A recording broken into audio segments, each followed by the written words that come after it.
नमस्कार, आप देख रहे हैं मासकॉम जंक्शन। मैं डॉक्टर प्रदीप कुमार हाजिर हूँ एक और नई वीडियो के साथ। दोस्तों, आज हम चर्चा करेंगे जर्नलिज्म से जुड़ी कुछ बेसिक टर्म्स के बारे में। सबसे पहले हम चर्चा करते हैं कॉपी राइटर कि कॉपी राइटर कौन होता है। दोस्तों, जो विज्ञापन लिखने का कार्य करते हैं, चाहे समाचार पत्र की हम बात करें, मैगज़ीन या एडवर्टाइजिंग एजेंसीज़, वहाँ पर विज्ञापन लेखन का कार्य जो करते हैं उन्हें कॉपी राइटर कहा जाता है। ये बड़े क्रिएटिव लोग होते हैं और इनका जो लिखने का कार्य होता है वो बहुत कम रहता है लेकिन बहुत प्रभावी रहता है। जैसे आप देखते हैं कि ठंडा मतलब कोका कोला, ये जो लाइनें लिखते हैं, ये जो पंच लाइन किसी प्रोडक्ट की लिखी जाती है, टैग लाइन जो होती हैं, जो हमारी ज़ुबान पे चढ़ जाती हैं, तो इस तरह से ये को बहुत क्रिएटिव लोग होते हैं और ऐसी इनकी लेखनी इतनी अच्छी होती है कि वो एक आम जन के बहुत करीब होती है। और क्योंकि हमारी वो टिप्स पे होती है, हमारी ज़ुबान पे होती है, तो उस प्रोडक्ट से हम अपने आप को जुड़ाव महसूस करते हैं। तो ये जो विज्ञापन लेखन का कार्य करते हैं, जो बहुत क्रिएटिव लोग होते हैं, इनको कॉपी राइटर कहा जाता है। देन हमारी अगली टर्म है प्रूफ रीडर।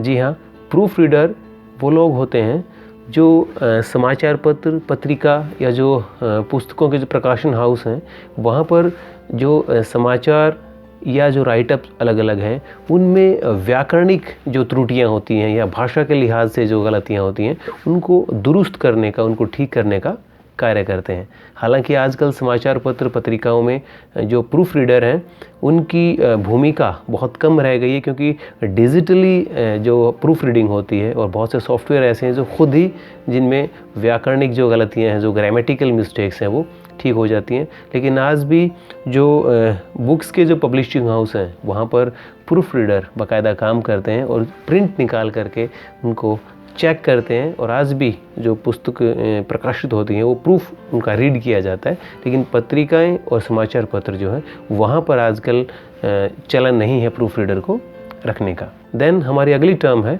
Ghost writer.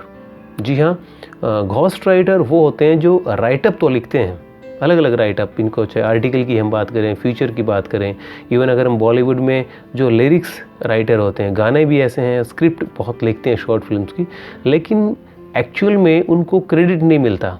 जो फिल्म के क्रेडिट के लास्ट में नंबरिंग आती है, या आर्टिकल, अगर अखबार की हम बात करें, आर्टिकल पब्लिश हुआ लेकिन उस राइटर का नाम नहीं होता बल्कि दूसरे का नाम होता है। ठीक इसी तरह कुछ लोग ऐसे जो बायोग्राफी हैं जिनकी पब्लिश होती हैं लेकिन उसको लिखता कोई है और उस पर नाम किसी और का होता है, जिसकी बायोग्राफी होती है उसका भी नाम कई बार होता है, हायर भी किया जाता है इवन। तो इस तरह से एक ऐसा राइटर जो राइटअप तो लिखता है, इट में be a song, an article और फीचर, लेकिन वास्तव में जो क्रेडिट मिलता है वो किसी और को मिलता है और उस राइटअप के साथ किसी दूसरे का नाम प्रकाशित होता है या दिखाया जाता है। तो ऐसे राइटर जो लिखते तो हैं लेकिन जिनका नाम जो है सामने नहीं आता, उनको क्रेडिट नहीं मिलता, उन्हें घोस्ट राइटर कहा जाता है। देन हमारी अगली टर्म है फ्रीलांसर। फ्रीलांसर जर्नलिस्ट भी होते हैं और कुछ लोग ऐसे होते हैं जो किसी और प्रोफेशन में होते हैं। फॉर एग्जांपल कुछ टीचर हैं जो कहीं पढ़ा रहे होते हैं, यूनिवर्सिटी में, कॉलेज में पढ़ा रहे हैं, स्कूल में पढ़ा रहे हैं, लेकिन वो आर्टिकल भी लिखते हैं अखबार में, अलग अलग अखबारों से जुड़े होते हैं, कॉन्ट्रैक्ट होते हैं और पर आर्टिकल उनको पे किया जाता है। They are not a regular employ of an particular newspaper और मैगज़ीन, लेकिन उनको पर आर्टिकल के हिसाब से पे किया जाता है और किसी से वो एसोसिएटेड नहीं है, किसी पर्टिकुलर न्यूज़पेपर और मैगज़ीन से। ठीक इसी तरह कुछ जर्नलिस्ट हैं जिन्हें स्ट्रिंगर भी कहा जाता है, वो भी फ्रीलांसिंग करते हैं, वो अलग अलग खबरें कवर करते हैं और मीडिया हाउसेज़ को और न्यूज़ ऑर्गेनाइजेशंस को भेजते हैं और जितनी भी खबरें या स्टोरीज उनकी सिलेक्ट होती हैं उनके हिसाब से अकॉर्डिंगली उनको पेमेंट की जाती है। वो रेगुलर एक तरह से सैलरी वहाँ से नहीं लेते हैं, तो उन्हें फ्रीलांसर कहा जाता है और ये जो प्रोसेस होती है इसको फ्रीलांसिंग कहते हैं। अगली हमारी टर्म है सब एडिटर। जो सब एडिटर होते हैं उनकी न्यूज़ डेस्क पर अहम भूमिका रहती है।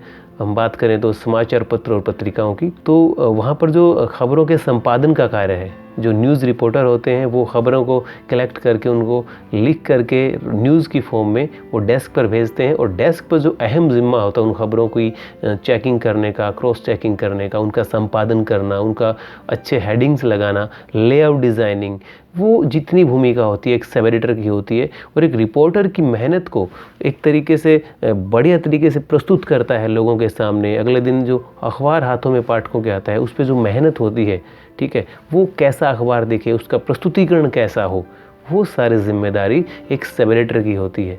जो खबर होती है उस पर बाईलाइन रिपोर्टर की आती है, हम रिपोर्टर का नाम पढ़ते हैं, हमें रिपोर्टर सामने दिखते हैं अगर टीवी की हम बात करें, लेकिन उनके पीछे जो लोग होते हैं, जो एडिटर लोग होते हैं, वो बहुत मेहनत करते हैं उन लोगों को एक बेहतर प्रस्तुतिकरण देने में। यानी जो प्रेजेंटेशन है वो सारा काम, कंटेंट की जो एडिटिंग है वो सारा काम एडिटर लोग करते हैं। और न्यूज़ डेस्क पे अगर हम बात करें, समाचार पत्र पत्रिका की हम बात करें, तो सब एडिटर एक वाइटल रोल प्ले करता है और शायद इसी वजह से उसे एक तरह से हीरो बिहाइंड द स्क्रीन कहा जाता है। तो दोस्तों, आज हमने जर्नलिज्म से जुड़ी कुछ महत्वपूर्ण टर्म्स पर चर्चा की।